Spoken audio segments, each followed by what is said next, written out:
A swing and a miss by Entertainment Weekly. If you just read this headline, we'll dive into the rest of the article, but I think they're totally and completely missing the point, or maybe this is just a simple symptom of the underlying disease that is rotting current day entertainment.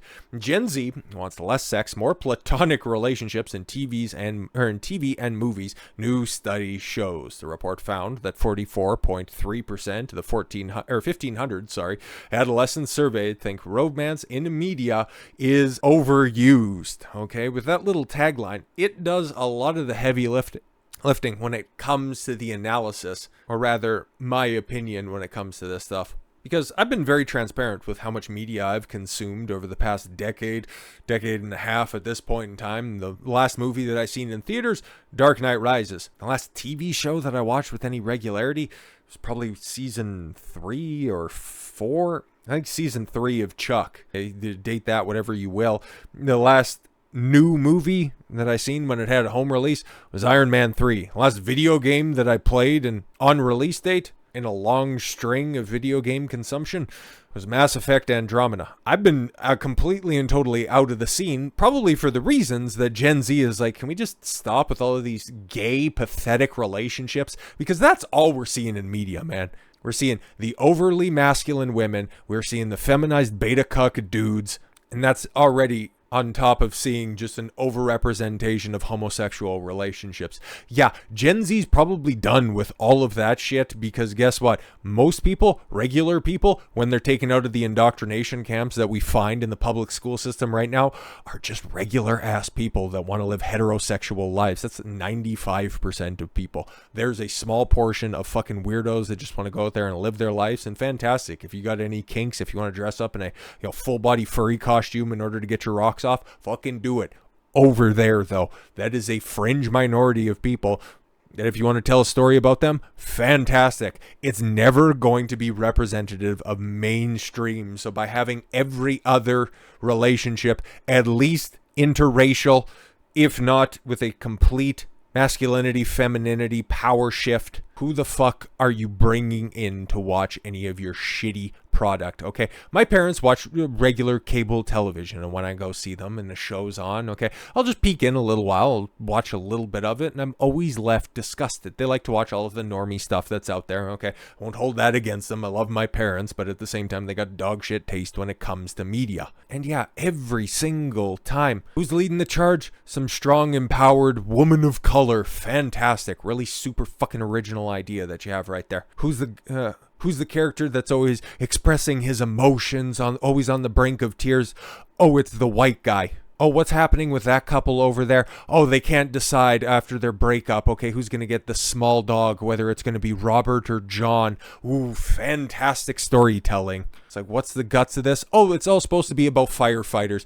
What the fuck are you guys actually watching at the end of the day? That's what people, in general, not just Gen Z, are tired of. Let's take a look at this. Sorry, Riverdale and Euphoria. What are those? It turns out Gen Z would like their TV shows to reflect what it's actually like to be a teenager. Oh, that Euphoria, that's the one where it's like overly sexual high school kids, which is just kind of weird and kind of a big cell phone from Hollywood where it's like, oh, you want to fuck kids? I understand why you make it so apparent that that's your extracurricular activities. All right. A recently released UCLA Teens and Screen study conducted by the Center for Scholars and Storytellers, that sounds like AIDS, in August surveyed 1,500 adolescents between 10 and 24 and found out that most of them want to see less gratuitous sex in movies. When was the last time that there was like a full frontal fucking cheeks clapping sex scene? I don't remember. Like, even back in the time when I was watching films, like, I'm just going to go and take a look. Like, okay, Fast and the Furious? No, I don't even know if you see a fucking nipple and all that shit. Most of it's just kind of like Harry Potter, definitely not. I think what? You had Harry kissing that, fucking ginger plank of wood. Star Wars? No. Like, yo, man, you have to go far off the beaten trail in order to find, like, even just an errant titty popping out. Like, maybe Game of Thrones, but that's representative of medieval culture. Like, yeah, most of the gratuitous sex was between, siblings or of the unwanted variety. I can understand not wanting to see that, but gratuitous sex? Outside of HBO, you're going to be few and far between. And television. Oh, okay, and more friendships instead. Ugh.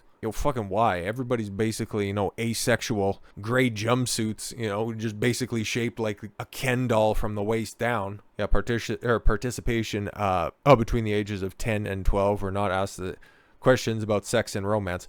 Well, that's good. You probably should have just bumped up that age till about 16, 17, 18 if you wanted to be responsible, but it's Hollywood after all. I'm sorry, and UCLA? Oh yeah, of course. Well, thank God they at least had a cap at 12. As demonstrated in this report, adolescents have grown tired of stereotypical heteronormative storytelling. I'm sorry, what? No, it doesn't seem like that at all. You're just trying to read into something that's clearly not there. That valorizes romantic and or sexual relationships, especially ones that are toxic and are, conflict in a relationship. Heaven forbid you'd use that as a story driver or a narrative plot point. Heaven forbid that would happen. And are looking for more representations of friendship with a core aspect of adolescence and social well-being. Well, I'd also like to say, about friendship. Probably, the best trilogy, a trilogy of high regards by moviegoers, normies, and cinephiles, the Lord of the Rings trilogy. Like the friendship between Sam and Frodo would never happen in today's day and age because, well, they'd just be fucking their way up Mount Doom if we're going to be completely honest, and Gollum would be there at the bottom tickling Sam's balls. You know it as well as I do. The way that those stories were told back in 2000, 2001, 2002, which is wild to think about, you don't see that anymore. They just immediately jump to dick sucking. And it's like, no, you can tell a story about friends, that's totally fine. But when it's all said and done, a well-told relationship type story is going to be received well by everybody. Pun not overtly intended. Study found that 51.5% of adolescents want to see more content focused on friendships than platonic relationships. Think more characters like Robin and Steve from Stranger Things. Starry-eyed teen romances that continue to dominate streamers and networks. Yeah, because they're all fucking terrible, bro. Hawk has said that she has mixed feelings about her character getting a girlfriend in the series final before friendships are really important and they deserve their airtime. See, that's exactly what I'm talking about. Robin, I can tell by the name tag, is a girl. Oh, she's getting a girlfriend. Wow, imagine why Gen Z is just tuning out of modern media. Fucking wild revelation that you have right there. No, clearly they just want more. They just want representative relationships to the modern day. No, the reason why everybody's tuning out of your different shitty shows is because you've too modern dayed them. Unbelievable. That's your takeaway. That's your fucking takeaway. Respondents also revealed that they are not interested in watching characters who aren't compatible pair off, only to fight and break up over and over again. Yeah, shit was, fucking cringe back in the late 90s. With Friends, that I would also argue, and it's a story for another time, ruined an entire generation. With what's-his-nuts there, simping so hard after Jennifer Aniston, and after you've gone out and have your fun, if we're both single by the time that we're 30, we'll just get married, and I'll just go ahead and, be the eternal cleanup crew for you. Fucking gross.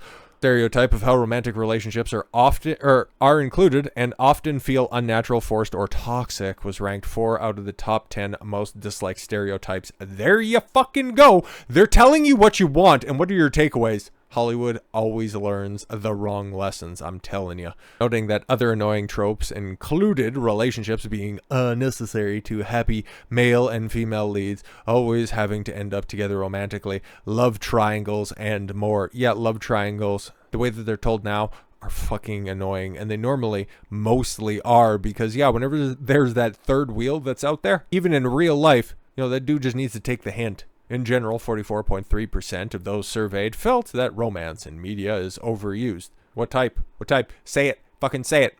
And 47.5% noting that sex is unnecessary for the plot of most TV shows and movies.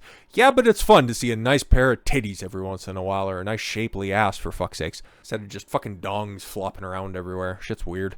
Nobody likes a flaccid penis. Beyond unnecessary romantic relationships, participants would like to see racial stereotypes and unrealistic aspirational content eliminated from media too. Unrealistic aspirational content? What, like if they rebooted the Cleveland show and then he opened up a letter that said he had a 700 credit score? The number one most disliked stereotypes in shows and movies for the adolescent participants was racial-related stereotypes, with the top category within that POC characters portraying villains or characterized as bad bad people. Name me one fucking movie that actually does that. Come on, fucking do it. Do it. The bad guy is always a straight white guy. Fuck right off. Study's authors explained, echoing adolescents' desire for authenticity, unrealistic storylines. Yeah, that's what they're trying to tell you. Be fucking authentic. Nope, we just need more gay relationships. Jesus Christ. Yeah, unrealistic storylines. Hard work always equals success. Everything always works out perfectly. Oh my god. Does if you're a woman.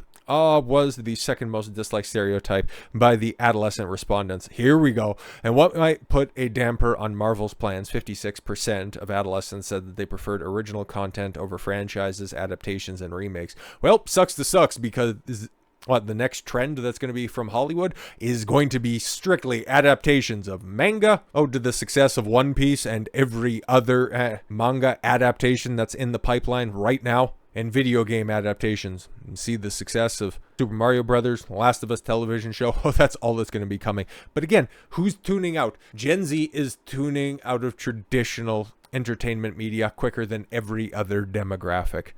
But it wasn't all negative. Respondents noted the topics that they want to see reflected in media include hopeful, uplifting content with people beating the odds. Yeah, imagine that. Something that has definitely been at odds with modern movie making for a very long time. Hopeful, uplifting content. Jesus Christ. As well as people with lives like my own and friendships. Yeah, all you're seeing is what writers think are people like a life of my own, but instead it's just these weird, misshapen lives that the Hollywood writers' room leads, instead of what actual people experience on a daily basis. Hopefully they take away something intelligent from this, but chances are the way that this article is written and the way that these intellectuals take away that, oh, actually, they just want less sex and they just want, better written stories. You know what that means? Everybody's just going to be holding hands and they'll just be looking at each other very awkwardly, and that'll represent the actual romantic experience of people. Oh my god. If you're ever thinking that Hollywood is going to take away the right lessons from their successes or their failures, if you think that they're ever going to listen to their audience and the way that they're trying to convey their messaging,